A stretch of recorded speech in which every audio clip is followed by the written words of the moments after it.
guys, I have got something special in the works for you. I have teamed up with Buildables to bring you a limited edition Buildable Chael Sonnen collectible figurine. So what is Buildables? They're buildable collectible figures of your favorite creators. Build a custom Chael Sonnen buildable figure. It'll have over 250 pieces. This little Chael is 6 inches tall. And it comes with a full-color instruction booklet, a collectible Chael Sonnen Buildables trading card, and you can bundle all of this with a custom Buildables display case for a discount and free U.S. shipping. The pre-order launches today, April 4th, so make sure you order your mini Chael before the pre-order ends on Sunday, April 20th at midnight. That's just 2 weeks. This is truly a limited edition pre-order collectible, and when it ends, it is never coming back. Here's the best part. I have personally signed the collectible Chael Sonnen Buildables trading card for 25 lucky fans who ordered during the pre-order window. Click the link in the description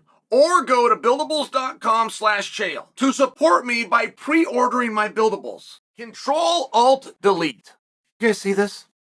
Control-Alt-Delete. I believe it was a 6-part series, but it was a docu-series. Netflix. And the guy in Control-Alt-Delete, something happened. Some kind of a girl from the computer, a cyber girlfriend, and whether it was real and she dumped him or was a catfish from the beginning, whenever things went south, he was so angry, so overwhelmed with anger and grief from the heartache that he went and got a pistol and killed his mother and his brother right there in the family home. So he goes away, and they make this show on him. And there's some weird gals out there. But, I mean, Richard Ramirez, the Night Stalker, had to deal with this. Ted Bundy, if you can believe it, had to deal with this. And now, dude from Control-Alt-Delete hears from women all over the country. And they love him. Become pen pals. They love him. They're sending photographs of their body parts. They're sending videos of their body parts. They want to marry him. They want to look into this conjugal business stuff. They're going to catch a bus to a train, hitchhike if they have to, and get to that jail somewhere during visiting hours and meet him. So this guy goes through that. And this woman finds him. Now, the woman is very pretty, and she's married to a quasi-celebrity. There's a show out there, and it's called Ghost Hunters. And a couple of guys host this show, but her new love and now husband is one of those guys. So everything seems to be going fine. It's just that she's riding the dude from Control-Alt-Delete in prison, and they fall in love. Now, Control-Alt-Delete ends up getting a burner phone. And that's how she's able to send the pictures and the body parts, in case you were wondering that. But he's got a burner phone, he's got it in his cell, and he starts talking with her, and then she just lets him know how much she loves him and wants to be with him. But she's got this thing with this guy that she's married to, who, by the way, she never pretends is a bad marriage. She never pretends that. She openly just says, I would rather do this. I would rather come down to the prison on conjugal visits and see you. So instead of divorcing him, she's going to unearth him. And she even says to the guy in prison, I'm feeling guilty, am I a bad person? And he's like, why would you be a bad person? And she's like, well, because I'm choosing to kill him when I could just divorce him. And then they follow that up with a bunch of laughing emojis and LOLs. So apparently it's somewhat cute. Oh, by the way, when she lets her inmate boyfriend, Mr. Control-Alt-Delete, in on the idea that she wants to unearth the husband, great, because he happens to know a hitman. So he takes that little burner phone of his, he goes right to a hitman on the outside. Hitman agrees to the job. Hitman wants $11,117.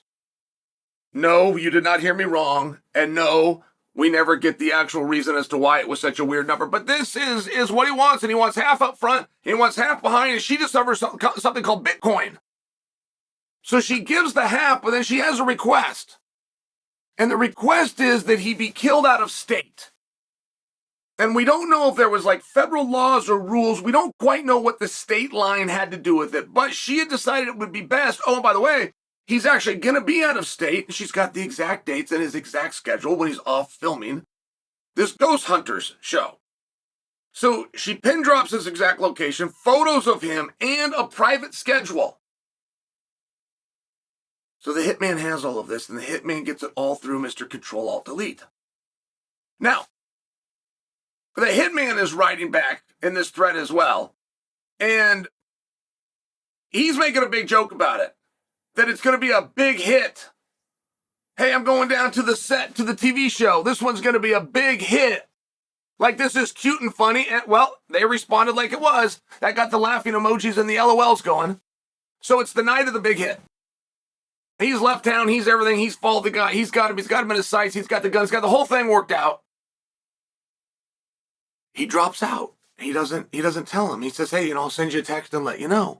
So Control-Alt-Delete is in his cell, and he's the middleman.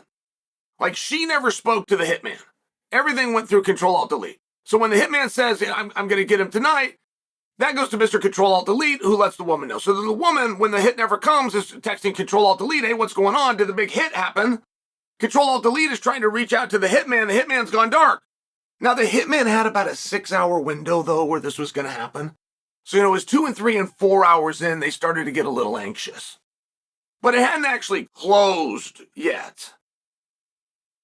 Cops come busting into the cell. Right then, that night, as he's waited, as he's gone to the hitman and asked repeatedly, where are we at? How come I haven't heard from you? As she's coming to her lover, what's going on? Did the big hit happen? 2 cops bust into the cell, take his cell phone.